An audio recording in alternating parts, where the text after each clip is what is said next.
ইন্নান নাফসা লাআম্মারাতুন বিসসূ। এক নম্বর নফস হলো নফসে আম্মারা। কি নফস? নফসে আম্মারা।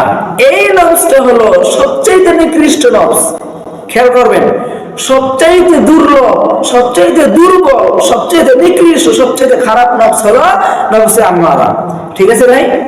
তাহলে এই নফসে আম্মারার কাজ কি? একজন মানুষ গুনাহ করবে তো তার গুনাহ করতে আরো মনে চাইবে। যেমন একজন মানুষ সে সাধারণত মিথ্যা কথা বলে, সেটাকে সে মানে জানে গুনাহ, এটা বলা মহাপাপ, সেটাও জানে, অথচ তার আমলে নাই। সে যে কোনো সময় একটু বিপদে পড়লে বা কথার মায়ের কাছে বললে সেই মুখ থেকে মিথ্যা কথা বের হয়ে যায়। এরপরে এই যে মিথ্যা কথা বলতে বলতে মানুষের পরনিন্দা করা তার অভ্যাসে পরিণত হয়ে যায়। এরপরে মানুষের গীবত করাও তার অভ্যাসে পরিণত হয়ে যায়। এরপরে রাস্তাঘাটে হাঁটা চলা করে তার চোখের জিনা হয়, তো এটাকে সে গ্রহণ করে না, সে মনে করে এটা সাধারণ কিছু। তো আস্তে আস্তে তার শরীর মানে তার অন্তর, তার এই নফস তাকে শারীরিক জিনার দিকে নিয়ে যায়। এই যে মানুষের এই যে গুনাহ করার মাধ্যমে গুনার দিকে ধাবিত হওয়া, গুনাহ করলে নিজেকে নাফরমান মনে হয় না, নিজেকে অপরাধী মনে হয় না, এটাই হলো নফসে আম্মারা। এই নফসে আম্মারা সবচেয়ে খারাপ। যাদের অন্তর, যাদের নফসে আম্মারা হবে, তাদের স্থান হবে জাহান্নাম। আল্লাহ রাব্বুল আলামিন আমাদের সকলকে এই নফসে আম্মারা থেকে হেফাজত করুন, সকলে বলে আমিন। মুহতারাম হাজরিন, এরপর আল্লাহ রাব্বুল আলামিন বলেছেন দ্বিতীয় নম্বর নফস হলো, যেটা আজকে আমাদের আয়াত, যেই আয়াতের আলোচনা করতেছি, ওয়ালা উকসিমু বিন নফসিল লাওয়ামা, যেই নফসের কসম আল্লাহ রাব্বুল আলামিন খেয়েছেন। এই নফসে লাওয়ামার কাজ কি?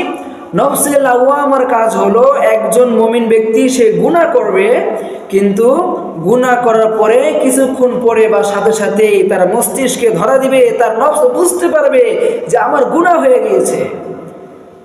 সে নিজেকে লজ্জিত মনে করবে যে আল্লাহ রাব্বুল আলামিনের এই দিন রাত 24 ঘন্টার ভিতরে এত নিয়ামতের সাগরে ডুবে আছে।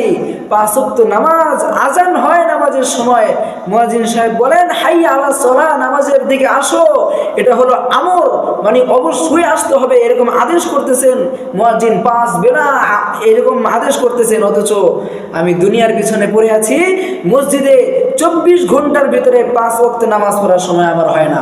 এই যে নামাজ না পড়ে এটা বুঝতে পারা, নিজেকে লজ্জিত মনে করা, এই যে একটা গুনাহ করার পরে নিজেকে লজ্জিত মনে করা, নিজেকে বুঝতে পারা যে আমি আল্লাহ রাব্বুল আলামিনের নাফরমানি করে ফেলেছি, আল্লাহ রাব্বুল আলামিনের আদেশের বিরুদ্ধাচরণ করেছি, আমি গুনাহ করেছি, আমি একজন নাফরমান। আল্লাহ রাব্বুল আলামিন যে কোনো মুহূর্তে আমাকে গজবের মাধ্যমে ধ্বংস করে দিতে পারে। এই যে এই বুঝটা ভিতরে থাকা, এটা হলো নফসে লাওয়ামার কাজ। এবং নফসে লাওয়ামা যাদের থাকে তারা পরবর্তীতে তওবা করে নেয়।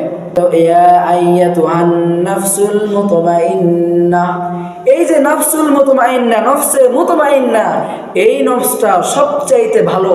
আল্লাহ রাব্বুল আলামিন আমাদের সকলকে নফসে মুতমাইন্না বানানোর তৌফিক দান করুক, সকলে বলে আমিন। মুহতারাম হাজিরিন, এই নফসে মুতমাইন্নার কাজ কি? এই নফসে মুতমাইন্নার কাজ হলো এই যে আমরা যারা আছি, আমাদের নফসে মুতমাইন্না, সেটা কিভাবে?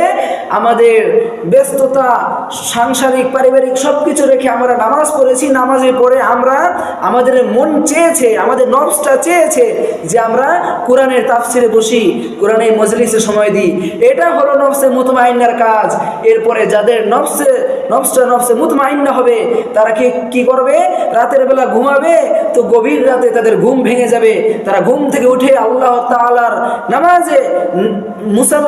নামাজের মুসল্লায় তারা দাঁড়িয়ে যাবে।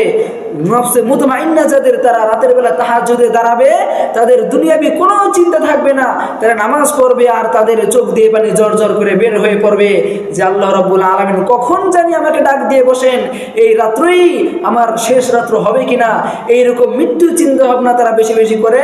এবং একটা আমল করার পরে তাদের মন আরো বেশি বেশি আমল করতে মনে চায়।